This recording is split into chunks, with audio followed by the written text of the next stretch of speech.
Hi friends, ఈరోజు ఈనాడు దినపత్రికలోని ప్రధాన వార్తలను చూద్దాం.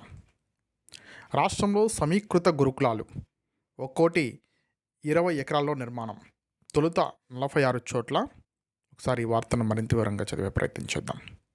రాష్ట్రంలో సంక్షేమ విద్యార్థుల గురుకులాలన్నీ ఒక చోట ఉండేలా సమీకృత గురుకులాలు నిర్మించాలని ప్రభుత్వం నిర్ణయించింది. విద్యార్థుల మధ్య పోటీ పెంచేలా వీటిని తీర్చిదిద్దనుంది. ఒక్కోదాన్ని సుమారు 20 ఎకరాల సువిశాలమైన స్థలంలో నిర్మిస్తారు. ఇందులో ఎస్సీ, ఎస్టీ, బీసీ, మైనార్టీ గురుకులాలు ఉంటాయి అంటూ ఈ వార్తా కథనం ఉంది. తర్వాత ఈరోజు బ్యాండ్ ఐటమ్ సమావేశంలో మాట్లాడుతున్న రేవంత్ రెడ్డి, చిత్రంలో పొంగులేటి శ్రీనివాసరెడ్డి, బట్టి విక్రమార్క, జూపల్లి కృష్ణారావుతో కొన్ని చిత్రాన్ని ప్రచురించి రాబడి పెరగాల్సిందే, మద్యం తయారీ విక్రయాలపై నిఘా పెంచాలి, జీఎస్టీ వసూలులో నిక్కచ్చిగా వ్యవహరించాలి, అధికారులకు సీఎం రేవంత్ రెడ్డి ఆదేశం, కీలక శాఖలపై ముఖ్యమంత్రి సమీక్ష అంటూ ఈరోజు ఈనాడు దినపత్రిక బ్యానర్ ఐటమ్గా ప్రచురించింది. తర్వాత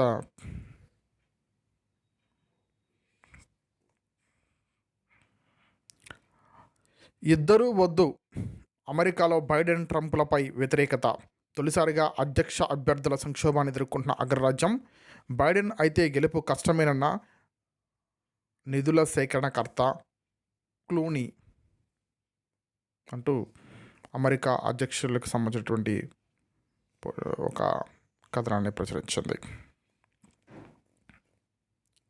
తర్వాత సాంకేతిక సమస్యలతో నిలిచిన భూముల రిజిస్ట్రేషన్లు, గంటల కొద్దీ కార్యాలయాలలో వినియోగదారుల అవస్థలు, ఇది దేశవ్యాప్త సమస్య అంటూ రిజిస్ట్రేషన్ల శాఖ వివరణ. దీనికి సంబంధించిన పూర్తి వివరాలు 10వ పేజీలో ప్రచురించారు. విత్తన ధృవీకరణకు చీడ, అదాట్లో అక్రమాలు, అధికారుల ఇష్టారాజ్యం, భవనాల నిరుపయోగం, నిధుల దుర్వినియోగం, రాష్ట్రంలో ఏటేటా తగ్గుతున్న విత్తనోత్పత్తి, నకిలీ విత్తనాలతో బెంబేలు అంటూ ఒక వార్తను 2వ పేజీలో ప్రచురించింది ఈనాడు దినపత్రిక. 65 కోట్లు అక్రమ ఫీజులు తిరిగి ఇచ్చేయండి, ప్రైవేట్ స్కూళ్లకు మధ్యప్రదేశ్ ప్రభుత్వం ఆదేశాలు అంటూ ఒక వార్తను 11వ పేజీలో ప్రచురించింది. నీట్ యూజీ పిటిషన్లపై విచారణ 18కి వాయిదా అంటూ ఒక వార్తను 11వ పేజీలో ప్రచురించింది. కత్తి దూసిన ప్రేమోన్మాదం, తనను కాదని మరొకరితో వివాహం చేస్తున్నారన్న కోపంతో ఉన్మాదిగా మారిన ప్రేమికుడు, వేట కొడవలతో యువతి తల్లిదండ్రులపై దాడి, 2 మృతి, ఆమెకు సోదరుడికి తీవ్ర గాయాలు అంటూ ఒక వార్తను ప్రచురించారు. భాజపాతో బారాస కుమ్మక్కైంది, గులాబీ పార్టీ ఓట్లన్నీ కమలదళానికి వేయించారు, అందుకే రాష్ట్రంలో కాంగ్రెస్కు సీట్లు తగ్గాయి, కురియన్ కమిటీకి ఎంపీలు, ఓడిన అభ్యర్థుల వివరణ అంటూ ఒక వార్తను ప్రచురించారు.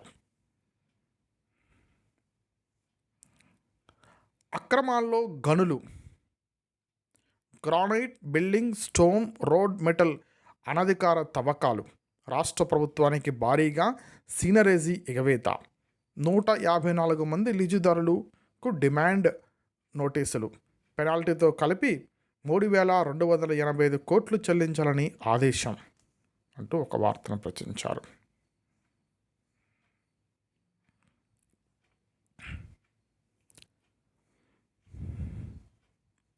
ఇంటికో డ్రమ్ము, నీటి కొరతకు నిదర్శనం అంటూ ప్రతి ఇంటి ముందు ఒక డ్రమ్ము పెట్టినటువంటి చిత్రాన్ని కూడా ఇస్తూ ఒక వార్తను ప్రచురించారు. దాన్ని కొంచెం చదివే ప్రయత్నం చేద్దాం. ఇక్కడ ప్రతి ఇంటి ముందు కనిపిస్తున్న డ్రమ్ములు ఇప్పటికీ తీరని నీటి తిప్పలకు నిదర్శనం.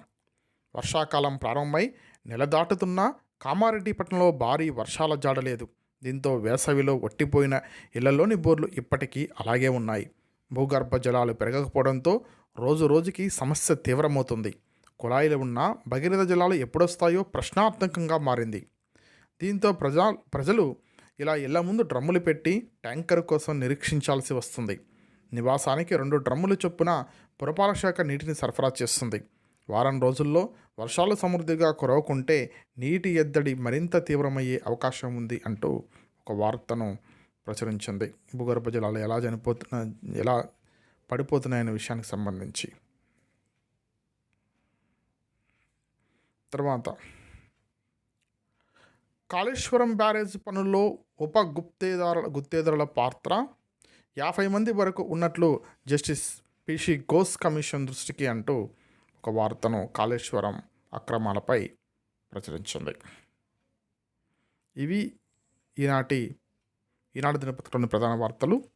మీరు ఇప్పటి వరకు ప్రసాద్ భారతి స్వరంతో విన్నారు. Okay, thank you for watching.